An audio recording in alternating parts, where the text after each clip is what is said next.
कुछ बड़ी अहम खबरें हैं, मैं आपके साथ शेयर कर देता हूँ। पिछले वीलॉग में मैंने आपको एक बात बताई थी कि दो चीज़ें हो सकती हैं जो भारत इतने बड़े पैमाने पर ड्रोन्स पाकिस्तान में भेज रहा है। नंबर एक, वो हमारी जो एयर डिफेंस की सलाहियत है उसको जानना चाहता है, और नंबर दो, मैंने आपसे कहा था कि कुछ टारगेट्स हो सकते हैं जिन्हें भारत पाकिस्तान में हिट करना चाहता है।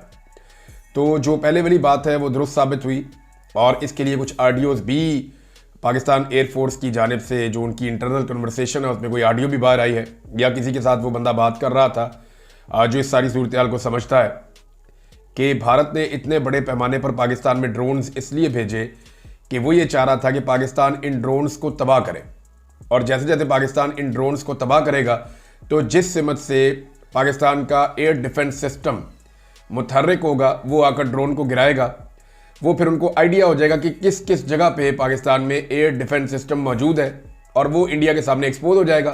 फिर इंडिया उसे नाकाम बनाने या नकारा बनाने के लिए कोशिश कर सकता है। तो ये है जी स्ट्रेटजी जो अभी तक हमें पता चली है।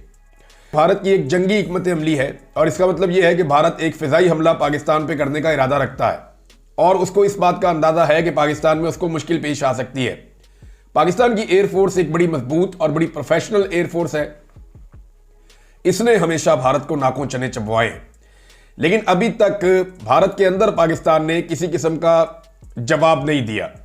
और भारत के अंदर जो है ना, पाकिस्तान को भी चेक करना चाहिए ना, ड्रोन भिजवा के पाकिस्तान को भी चेक करना चाहिए कि भारत का जो एयर डिफेंस सिस्टम है वो कितना इफेक्टिव है और कहां कहां पे लगा हुआ है, ताकि हम भी जब भारत के अंदर दाखिल हों तो हमें सारी इंफॉर्मेशन हो। भारत इस पे काम कर रहा है इसराइल के साथ मिलकर, और पाकिस्तान जो है वो इसके ऊपर अभी तक काम नहीं कर रहा है। ऐसा लगता है कि पाकिस्तान की हिकमत अमली जो है वो सिर्फ मुज़ामत की है कि अगर आप हमें मारेंगे तो हम मुज़ामत करेंगे, हम डायरेक्टली मार नहीं खाएंगे, लेकिन हम आपके ऊपर अटैक नहीं करेंगे। भारत जो कर रहा है पूरी दुनिया देख रही है, और वो ढिठाई के साथ कर रहा है। इसराइल फ़लस्तीन में जो कर रहा है वो भी पूरी दुनिया देख रही है, और वो ढिठाई के साथ कर रहा है। तो जो जारे होता है ना, जिसने हमला किया हुआ होता है, उसको इस बात की फिक्र नहीं होती कि उसका इमेज क्या बनेगा, और ये आपसे बेहतर कोई नहीं जानता। पाकिस्तान की मिलिट्री एस्टेब्लिशमेंट जानती है कि उनका इमेज तबाह हो गया पाकिस्तान में, लेकिन उन्होंने पाकिस्तानी अवाम के ऊपर जारियत की है। अभी की आप स्टोरी ले लेना, वो छोटी बच्ची है शहरबानो। अब शहरबानो जो है उसके घर के ऊपर अटैक कर दिया बहुत बड़े पैमाने पे सिक्योरिटी फोर्सेस ने, सिर्फ इसलिए कि वो सोशल मीडिया पे बात करती है।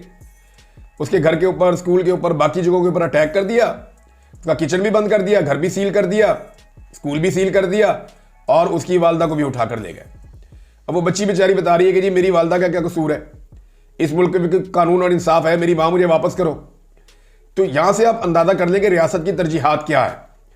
रियासत की तरजीहात का आप यहां से भी अंदाजा कर सकते हैं कि जिस वक्त भारतीय ड्रोन पाकिस्तान के अंदर दाखिल है, तो पाकिस्तान की जो रियासत है वो ये फैसला कर रही है कि इमरान खान साहब का पॉलीग्राफिक टेस्ट करवाया जाए, इमरान खान साहब का फोटोग्राफिक टेस्ट भी करवाया जाए 9 मई के हवाले से जो वाकया हुआ उसको लेकर।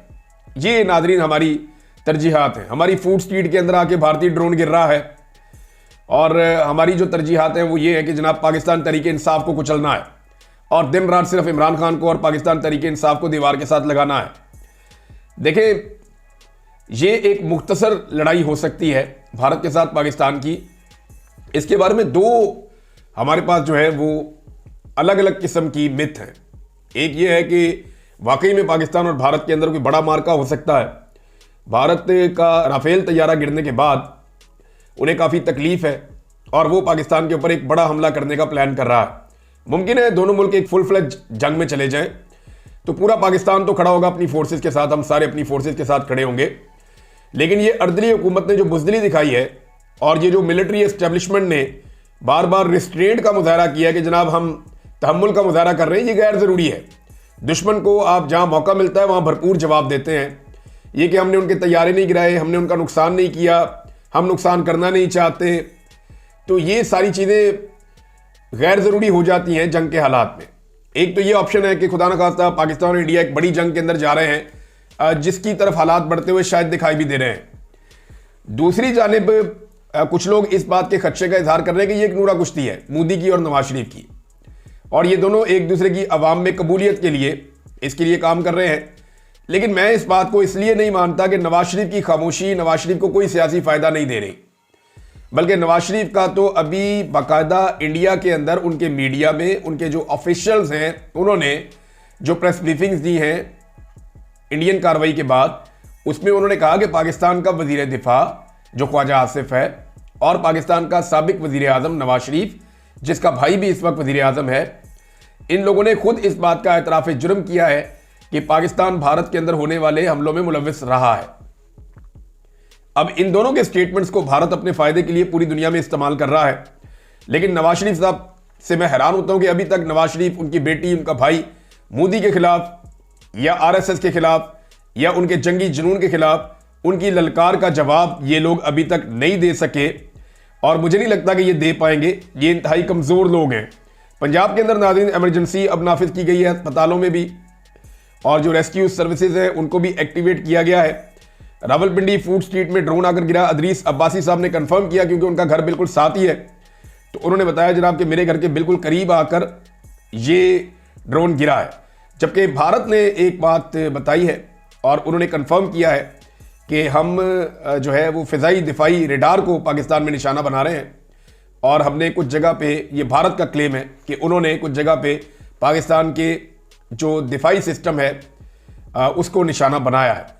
दूसरी जानिब भारत के बकौल लाइन ऑफ कंट्रोल के दूसरी जानिब पाकिस्तान की शेलिंग और फायरिंग से 16 हलाकतों की उन्होंने तस्दीक की है कि 16 लोग वहां पे मारे गए हैं। अब ये जो लोग मारे गए इनके बारे में उनका क्लेम ये है कि ये सिविलियंस हैं, क्योंकि देखें ना, बॉर्डर के इस तरफ भी कश्मीरी रहते हैं, लाइन ऑफ कंट्रोल के उस तरफ भी कश्मीरी रहते हैं, तो दोनों तरफ कश्मीरियों का नुकसान होता है। पाकिस्तान शेलिंग या फायरिंग करता है तो वहाँ के कश्मीरी शहीद हो जाते हैं, इंडिया करता है तो यहाँ के कश्मीरी शहीद हो जाते हैं।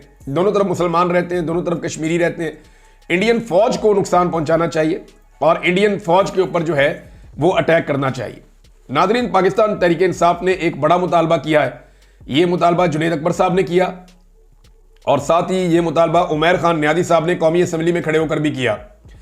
जुनैद अकबर का कहना है कि इमरान खान को फिलफौर रिहा किया जाए और उनकी हिफाजत यकीनी बनाई जाए।